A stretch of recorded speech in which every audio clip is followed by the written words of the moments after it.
Hello everyone, মুচমুচে একেবারে perfect do দিয়ে কিভাবে ফুলঝুরি পিঠা বানানো যায় তার রেসিপিটি আজকে আপনাদের সাথে শেয়ার করব। এটা অনেকে ফুলঝুরি পিঠা বা জামাই পিঠা বলে থাকে। তো অনেক সময় পিঠা কিন্তু ভেঙে যায় বা সাজ থেকে ছুটতে চায় না। তো আমি একেবারে পারফেক্ট ডো সহ আজকে রেসিপিটা আপনাদের সাথে শেয়ার করব। চলুন দেখে নিই মজাদার এই পিঠার রেসিপিটি। একটি বলে আমি 3টা ডিম ভেঙে নিয়েছি। এখানে আমি 3টা ডিম দিয়ে আজকে করছি। তো এখানে 3টা ডিম আমি ভালো মতো ভেঙে নিয়েছি কুসুম সহ। এরপর আমি এখানে অ্যাড করব চিনি। এখানে চিনি দেব প্রায় 1 কাপ। আপনারা চাইলে মিষ্টিটা একটু বাড়িয়ে বা কমিয়ে নিতে পারেন, তবে এই পিঠাটা একটু মিষ্টি না হলে ভালো লাগে না। তো 1 কাপ চিনি দিয়ে ভালো মতো একটু আমি মিক্সড করে নিচ্ছি। আর এখানে দিয়ে দেবো 1 চা চামচ লবণ। খুব ভালো মতো একটু মিক্সড করে তারপর এখানে চালের গুঁড়া দিয়ে দেবো 1.5 কাপের মতো। এখানে আপনারা আতপ চাল বা ভাতের চাল যে কোনো গুঁড়াটাই নিতে পারেন।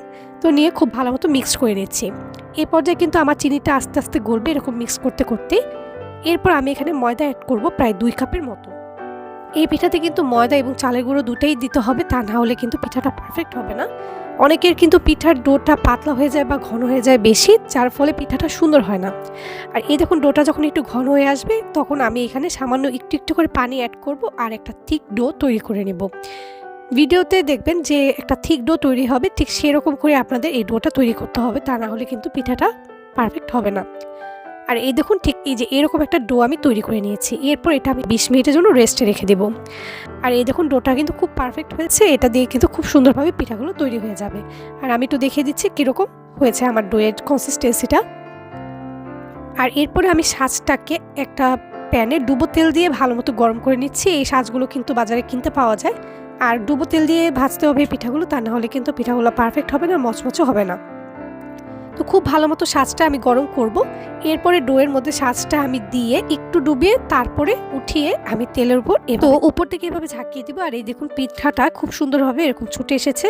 আর যেহেতু আমি এই সাজটা গরম করে নিচ্ছি, তো পিঠাটা কিন্তু খুব সুন্দরভাবে ছুটে যাবে।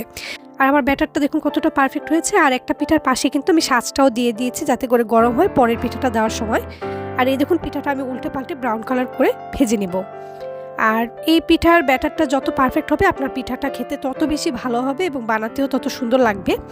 এইভাবে করে আমি প্রত্যেকটা পিঠা বানিয়ে নিচ্ছি। তো একটা পিঠা যখন একটু লালচে হয়ে এসেছে তখন সাইড দিয়ে আমি আরেকটা পিঠা দিয়ে দিলাম। আর এই দেখুন কত সুন্দর ব্রাউন কালার হয়ে এসেছে। উঠিয়ে আমি একটা টিস্যু পেপারের উপর রেখে দেবো। আর দেখুন কতটা ক্রিস্পি হয়েছে।